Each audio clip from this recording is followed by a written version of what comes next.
Okay, everyone, the 3-letter word that is so taboo that nobody talks about it, and we're not allowed to say it on social media platforms. So I'm going to say it once. Sex. It's taboo. Is it? No, it's not. It's not, and it shouldn't be.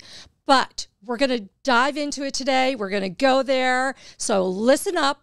Men, stay tuned because you're going to get and possibly want to take some notes about women and their sexuality. So for the purposes of this podcast, so that we can make sure that it is seen and heard, instead of that 3-letter word that we would like to use in this serious conversation, but fun, we're going to say getting jiggy. Getting jiggy, jiggy, jiggy, jiggy. So we're going to dive in, we're going to go there, and not just me alone. So on this topic, there are so many things that are often overlooked, but incredibly relevant about jiggy and dating in your 50s. Let's face it. We deal with so many things, and we're going to unpeel the layers a little bit and dive in. And joining me today is Dr. Dr Staats, a certified sex therapist with years of experience helping people navigate the complexities of love and intimacy, that word we can say.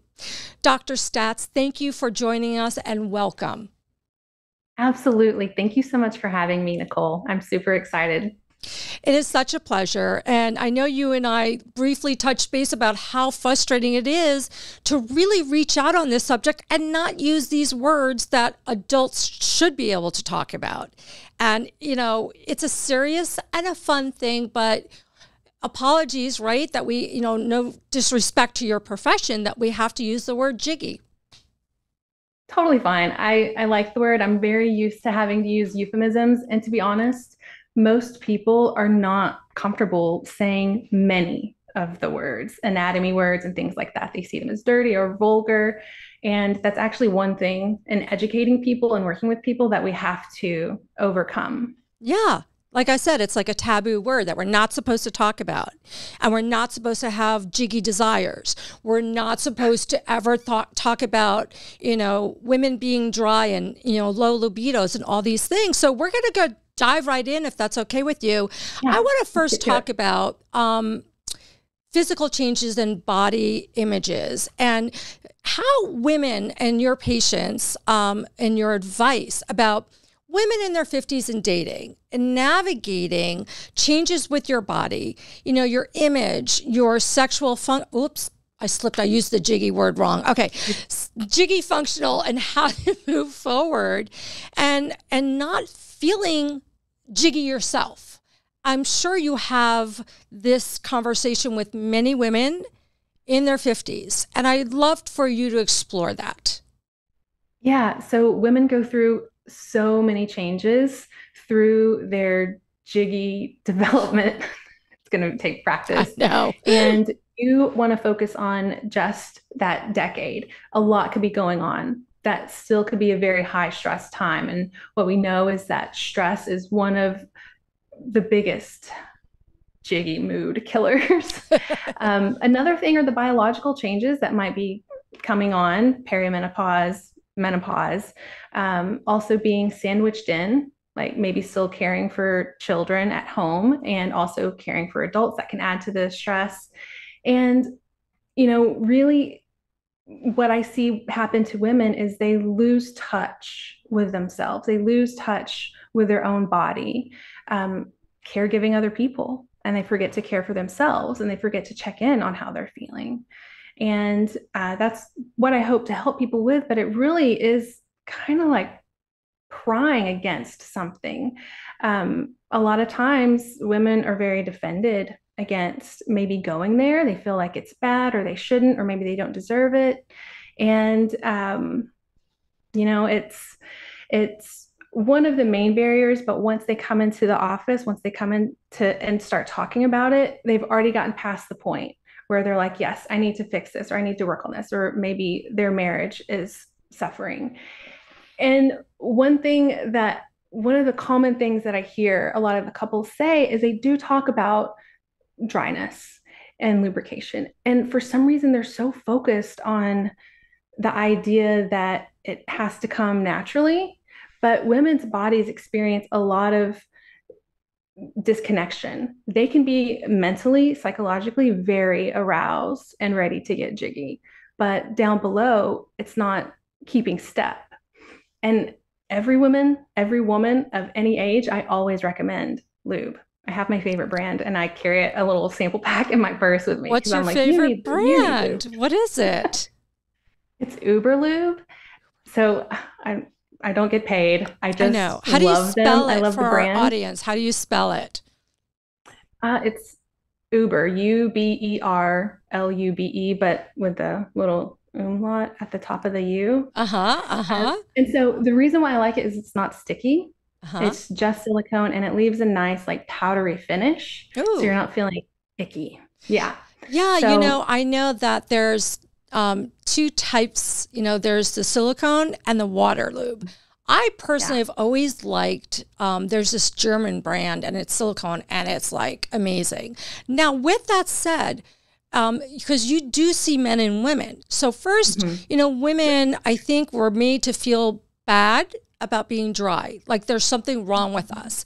And I think women feel guilty and they also don't want to really talk about it. And then here's the other thing. I think male egos, they perhaps, and I've heard it, that men sometimes take it personally if they can't get a woman lubricated naturally. Like you were talking about, it's something that it's biological. But I do see men think that if they can't get a woman lubricated naturally, they think they're doing something wrong. There's a disconnect. And then the woman feels disconnected. And then that's like, they're done.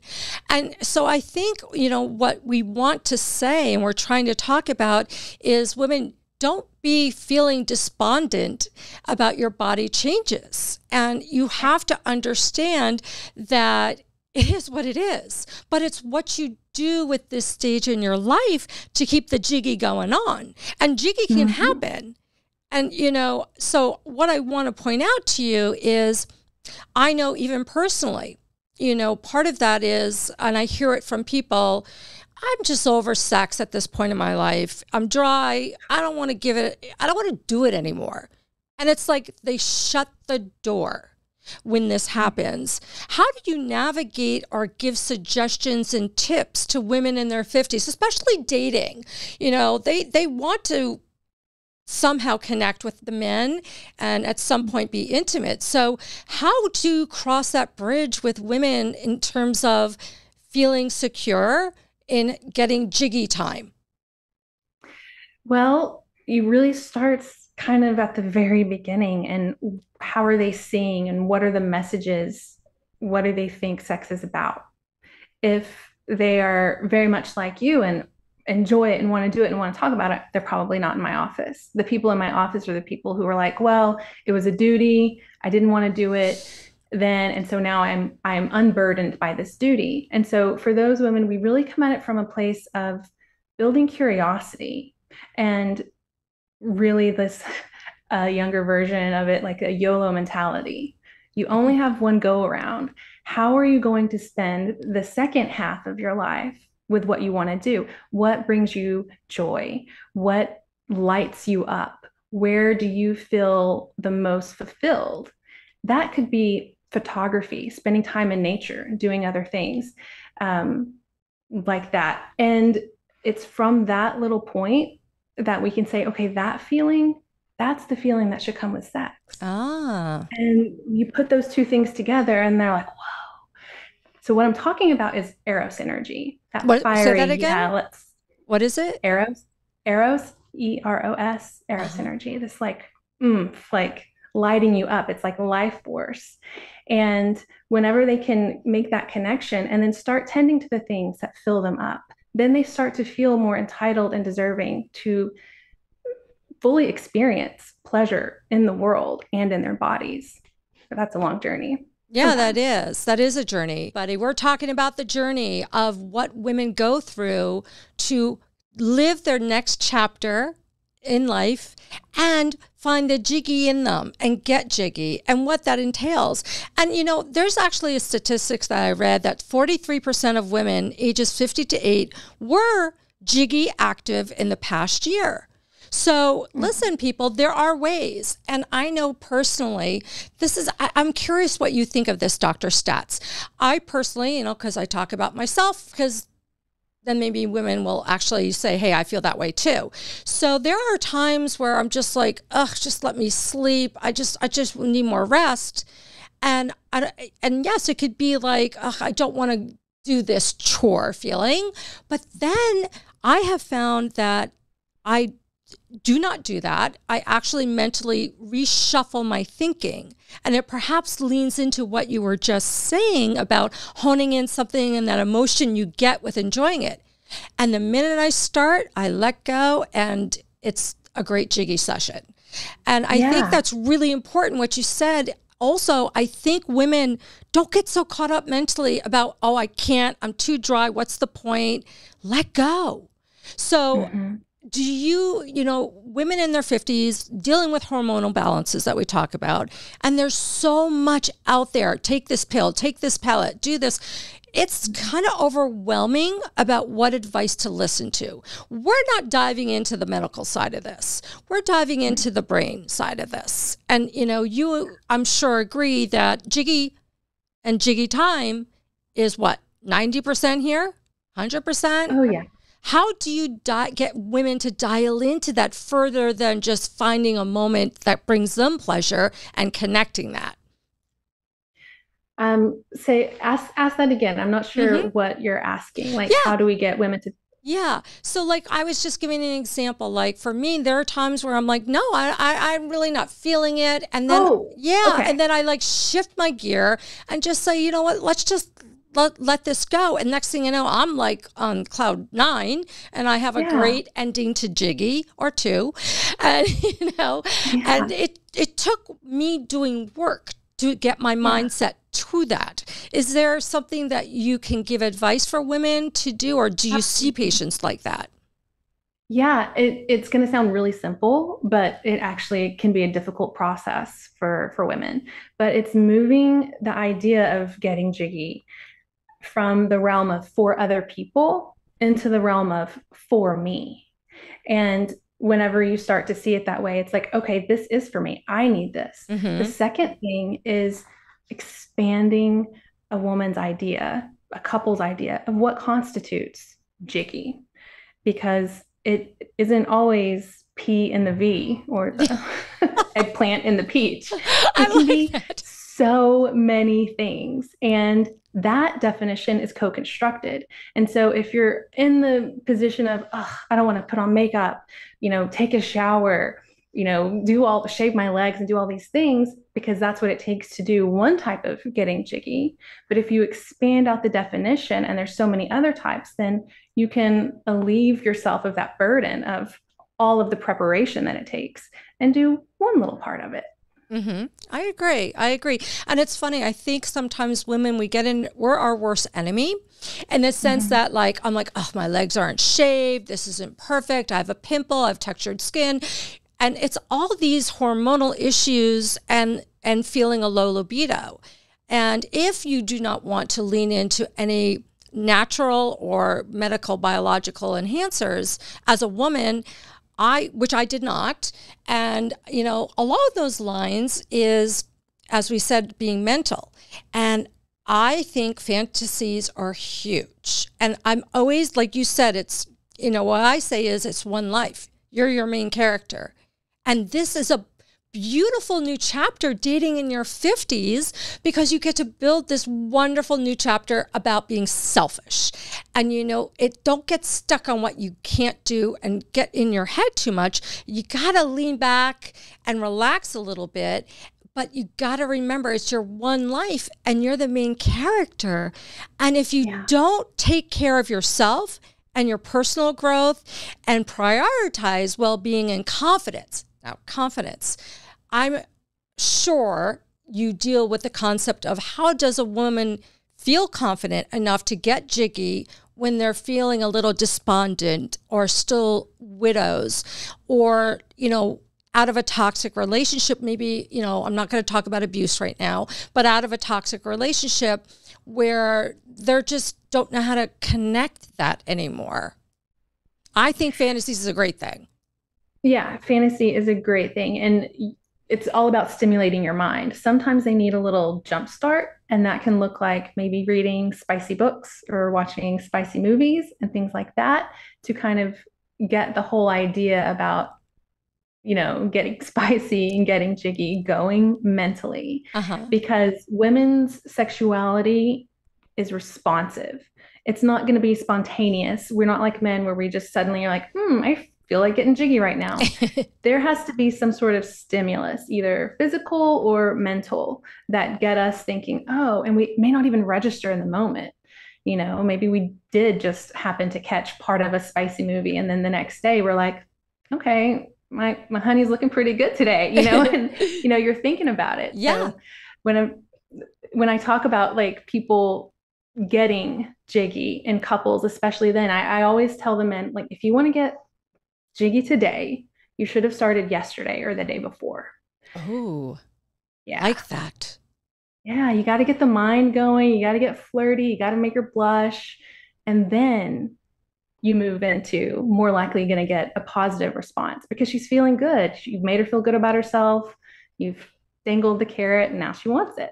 You have no idea how true that is. I mean, yesterday I had a really difficult day, and I was doing a podcast on a very serious subject on Parkinson's, and I don't usually go there, and it's really hard for me. And so it was a really challenging day, and the person I'm with sent me a song in the morning, and I didn't have time. I'm like, I was so busy concentrating on to make sure I do this appropriately and and give it the credibility that it deserves.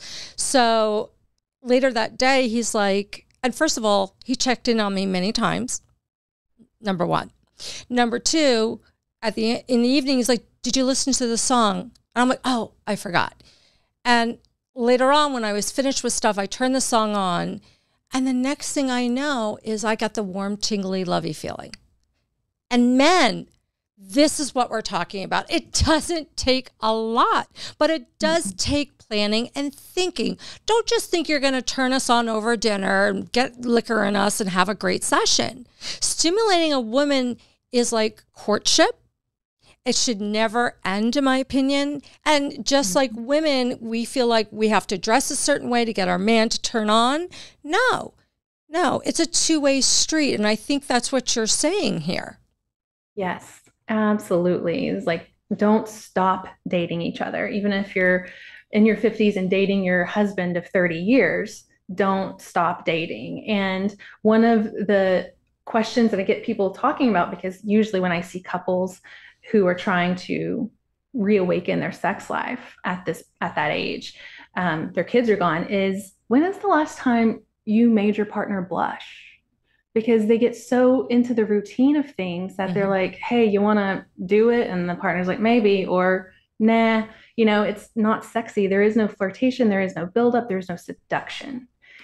And that's really what's missing. And so when we pull back and say, okay, send that flirty song or buy her favorite little treat and start planning little things. It doesn't take a lot, but it does take thought. And when they see that there is a payoff at the end, that is when they have buy-in. Right. So I see a lot of resistance until then. Yeah, I think men have this conception that, an expensive dinner or swiping your credit card, we're going to open our legs and be all, yay. I like to say it's the little things that I hate when people say don't stress over the small stuff. I believe the small stuff is everything. And I think that what you just tapped into and making this conversation about is that the mental aspect and the thought that people put in, it's a two-way street, two-way. And women, you should be putting in some thought to how to make your man feel like he's loved, supported, and, that whatever it is, that emotion that makes him turned on, hone in, learn, which then goes into my next question. How do you coach people to better communicate about sexual desires? Or I like your eggplant touching me here. My peach prefers a little bit of this action. Like, okay, don't rub the top of the peach. This rubbing thing that men think they do. No, that's not Our peach is not opening up and blossoming if you're going to treat it like a lawnmower. Not a scratch off. I mean, I'm laughing, but it's really true. And I think women feel like they can't speak up, or they're in, like, oh, I want to let him do his thing. I think men are turned on if a woman takes ownership and she's like, you know what, little to the left, down there, slow it down. How do you help navigate women to be okay with having those conversations, especially if you're dating? I mean, let's face it, the first one, it is what it is, the first time. But do you find that women 50 and older are insecure about communicating their needs and wants? Sometimes they can be. And, the real trick is they have to know about their own bodies. And sometimes they only know what they don't like, or they only know what's familiar. And so they don't really have a whole lot of basis of comparison. But I'm a big advocate of really talking about it before you even do it, and making that conversation in a neutral place, never right before, never right after, and definitely not during.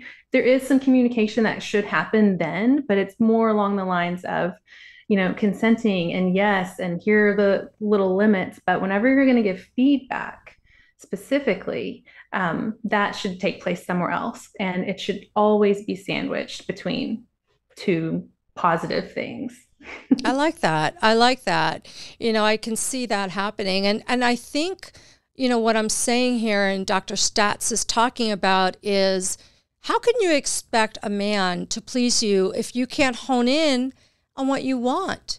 And I think a lot of time, women who are single in their 50s and dating, coming from perhaps a bad divorce or any divorce, or being a widow or a toxic relationship, you've been out of it for years, or maybe you were a caregiver even before. So Jiggy has not been really a point that you've been thinking about. And so I think, when I talk to people my age and a little older, especially if they've been together a very long time, they have this negative connotation. Like, I'm done. I did it 30 years, 40 years. I'm not putting in the effort.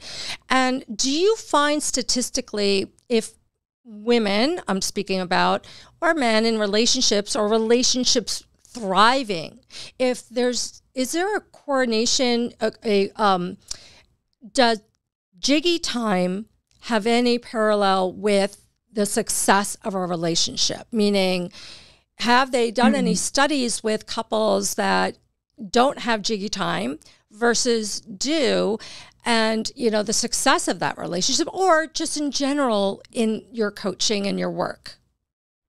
Yeah. So, when it comes to like long-term relationships, and maybe you start dating in your 50s and you plan to spend time together, there is a correlation between couples who have fulfilling sex life, but that isn't really quantifiable. And that doesn't mean you have to have it this many times, or, so many times, or do it in this particular way. It just means, do you reflect on your sex life? Ooh, your Jiggy life. Did it. Do you reflect on your Jiggy experiences in life and find it satisfactory? If a woman in her 50s looks back right now, has her marriage, her dating experience, and says no, then at the end of her life, she's probably not going to say she had like a super satisfying, exciting life. Because there is a study that shows that a woman's past experience, if she had a satisfying Jiggy life, she is more likely to report having a happy life. So there is a connection between the two. Yeah. And see, that's what's important. It's important. And this is why, like, we're having this discussion, and, to have Dr. Staats open up, it's not easy to find people to talk about this. And even when I have guests on the show, and, I don't go there with most of them because they're uncomfortable with it. And it's really interesting in our society. We're human, we're animals, and we have lust and needs and wants, and we want to connect. Yet on this one subject, oh, no, I don't want to talk about it. Like, it's this secret, let's not go there. And I think the more you do, remember that in order to have I personally think, when you have Jiggy time, it does release certain things in your body. And would you talk about that a little bit, what you know? Yeah, absolutely. Yeah. Oxytocin and serotonin, it's like the happy hormone and the cuddle hormone. And I forgot to say, the couples who long term have been together for a significant amount of time, their success rate is really attributed to, do they cuddle after? So I know. Really? So you can be getting jiggy every day. And if you're not cuddling after, that's really not, I mean, I don't know what the study says about, relationships ending, but cuddle after. If you want to keep your mate, cuddle after. That is so interesting. I know there's always the big spoon and the little spoon, and I don't know data on this, but I always find it really interesting that naturally men want to be the big spoon, women want to be the little spoon. And I wonder if that's hunter-gatherer concept of manlyhood, like I've got you, I'm taking care of you, and the women wanting to be protected. It's an instinct, to have those modes. Maybe. I think that's more of a cultural, societal place. I think men feel like they can only be safe in that big spoon role. But I would suggest everyone flip the script and let their male partners be the little spoon, because they're deserving of feeling safe and protected, just like everybody else. Maybe it's not physically, you're not going to fight off a burglar, but you are sending the message that I'm going to keep your heart safe. I want to keep you emotionally safe. And that is the same message. When you talk about keeping safe, what comes to mind to me is talking about being vulnerable. And I think, women dating in their 50s, from those places that they came from, I know with me, being vulnerable is so hard. And I personally have noticed when I let my guard down, I'm enjoying Jiggy time and introducing that into a relationship. If I am so caught up about, I don't want to be hurt, I don't want this, I shut down mentally. And, I think that it's really important that we talk about, again, there's many levels of being mentally stimulated. So, it's a journey. I like to call it a journey. It's not going to happen overnight, right, Dr. Staats? No, it is co-created.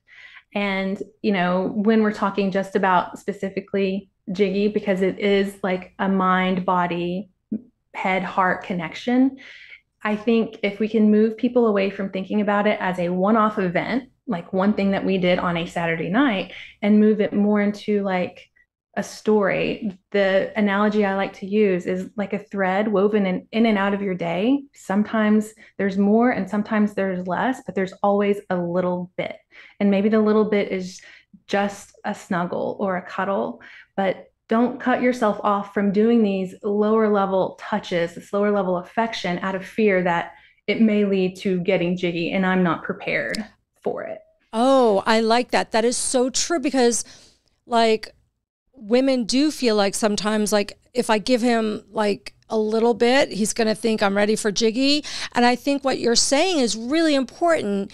Weave that in during the days a little bit. Whether a man go up and kiss her on the neck for no reason. There's different zones in our body that.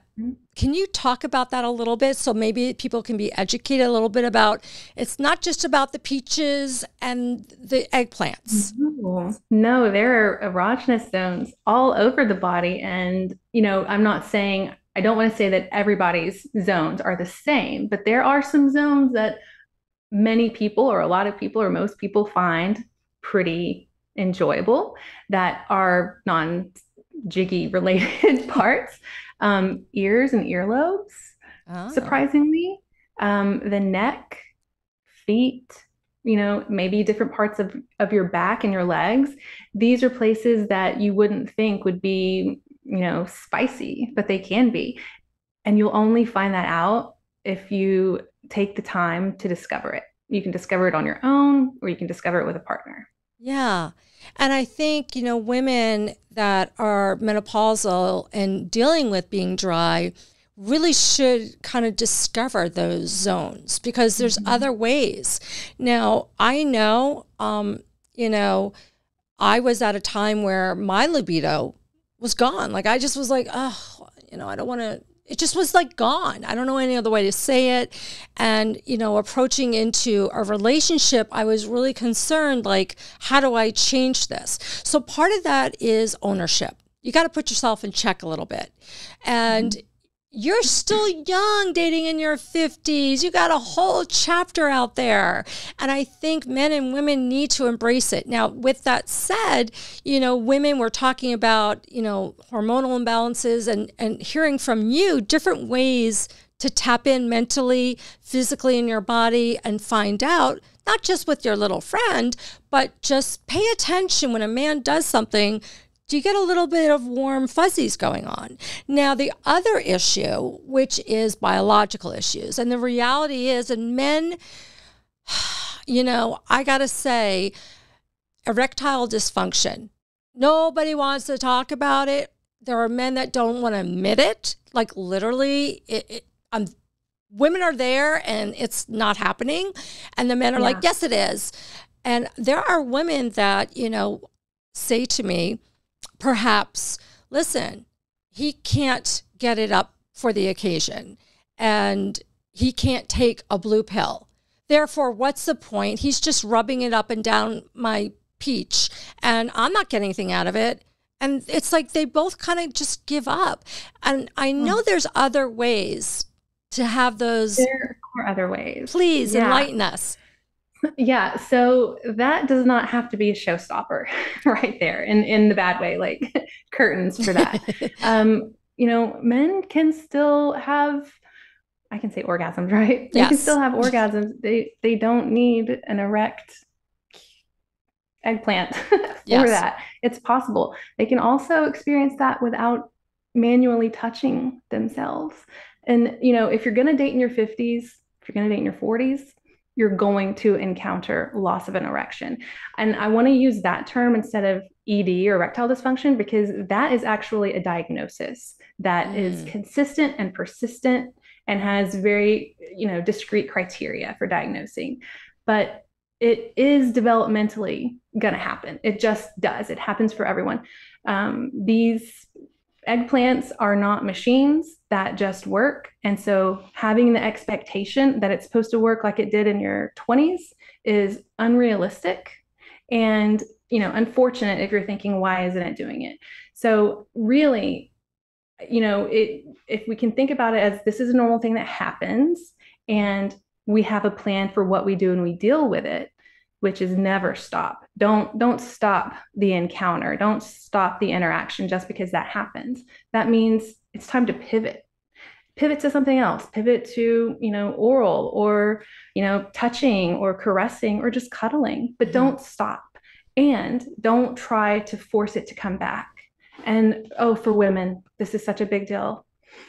Please do not take it personally. It is not a reflection of you. It is not a measure of a man's attraction to you and for you. It has probably very little to do with you at that point. Because usually what causes the loss of an erection is stress, sleepiness, tiredness. There's so many factors. And then the older we get, the more likely it will happen. And so the worst thing that we can do as partners is to take it personally, because that moves the conversation about, to me and my feelings suddenly, and not what's going on because they're having some feelings. And then it also, compounds the problem and makes it worse, essentially. And so if you kind of treat this is going to be terrible. If you kind of treat it like a shy kitten, it's going to come out in play sometimes, and sometimes it's not going to want to. But whenever it does, yay. But that doesn't mean that we stop. Right. And, it's a really, I appreciate you saying that. That's a good message for people to hear. And that's why I like this conversation is not just for women, it's about men. And, I don't know who's worse. Men don't want to talk about it or women don't want to talk about it. I'm not sure, but I think it's so healthy to have a platform where people can, tap into resources such as you, Dr. Staats. And, we, as always, on my podcast guests, on my guest resources, on my website. Everything Dr. Staats does, and all her links will be on there. So I just want to kind of mention that. It's important that if you are feeling like you don't feel Jiggy is important in your life, or you've given up, or you don't know what to do with a man that isn't able to perform that night, there are other things what Dr. Staats is saying that can keep it spicy and fun. But just to say, I'm done, I'm over it, it's not going to be a part of my life, you're missing out. Yeah. We are the only mammal that has being, I'm still talking in code, and there is no actual function for that other than pleasure. So we are literally built to experience Jiggy pleasure. And if we can see it from a biological sense, then hopefully we can take that and, give ourselves permission. Women can give themselves permission to, mixing metaphors here, eat from the entire buffet, not just what they think is okay, and not just think what they're supposed to enjoy or supposed to have. It's true. It's true. And, one point I do want to discuss is, in closing, one point I want to drive home is about confidence. And confidence, the number one trait men look for and are turned on by is confidence in a woman, not their body. And so women that feel in menopausal stage, we've gained weight, we have textured skin, we have all these things, we're not necessarily perhaps feeling sexy and out of whatever came before. But you have to find that confidence and self-love. And that's part of the journey, is not being afraid to kind of figure out how to get that confidence, feel good. And I think it starts with get out of the house, number one. Right? I actually subscribe to the thought, like, take 5 minutes, put on some lingerie, put on some makeup, put on some music or a video, and take care of yourself. Explore. Reinvent yourself, come alive like a flower. Is that something that you often discuss with female patients? Absolutely. It's about, we take this idea of building a relationship with your own body. We sometimes kind of live outside of it, or we don't prioritize ourselves, but, encouraging women to do the thing that makes them feel good. Maybe it's working out or yoga or luxuriating in baths, but treating yourself like you would, dating yourself, essentially. Your solo sexual relationship with yourself is also equally important, because that's where you're going to get the information about what you like and don't like, or maybe want to try, or maybe ideas, even when you're fantasizing, that you can share with partners. Or sometimes the ideas can just stay up here, but Yes. Just because it's a fantasy, it doesn't mean you actually want to do it in reality. Let me say that. Just talking about it. Yes. I love tapping into past thoughts, and, that's what I'm saying is be free. Dr. Staats is saying that too. Don't be closed-minded. Don't get caught up of what I can't do or I can't feel. Think about, what can I do to get me out of this, let's call it a funk, of that moment, and move on.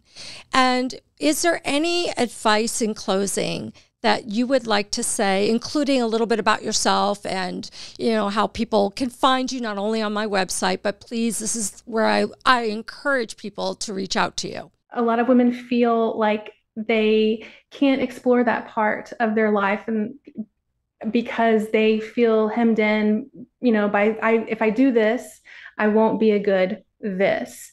And if there are things that, in ways in which you want to live your life, that you feel like would be, opposite of exploring this, it's not. If there are things in your culture that you feel are limiting you, don't let that be a limiting factor. A good sex therapist and a good coach can help you explore that part of your life in a way that aligns with your morals and values, that works for you. So not everyone is going to have you hanging from the rafters or putting on, sexy shows or anything like that. And don't let that be a limiting factor. And that is all I'll say about that. I'm Dr. Staats, and I really love talking about this with people, educating them, and helping them work through their blocks. You can find me at my website, talksex.com. And sorry, that's not it. It's Talk Sex Institute. I do it too all the time. I flub my own name of my podcast so many times. We all do it. Don't worry. Yeah. Okay. Talk Sex Institute. It's all this talk about Jiggy. We're all flustered now. I know. So Jiggy. That's spicy. Well, we're leaving you with the Jiggy emotions going right now. And as always, Nicole Chanis, host of 50's AF podcast, where we are your place to keep it real, listen, watch, and you know what? We're always going to cover everything. Yes, I love that. That's great. Yeah, I got a little love action, except the camera's not on me. There we go. All right. Bye, guys. Thank you, Dr. Staats.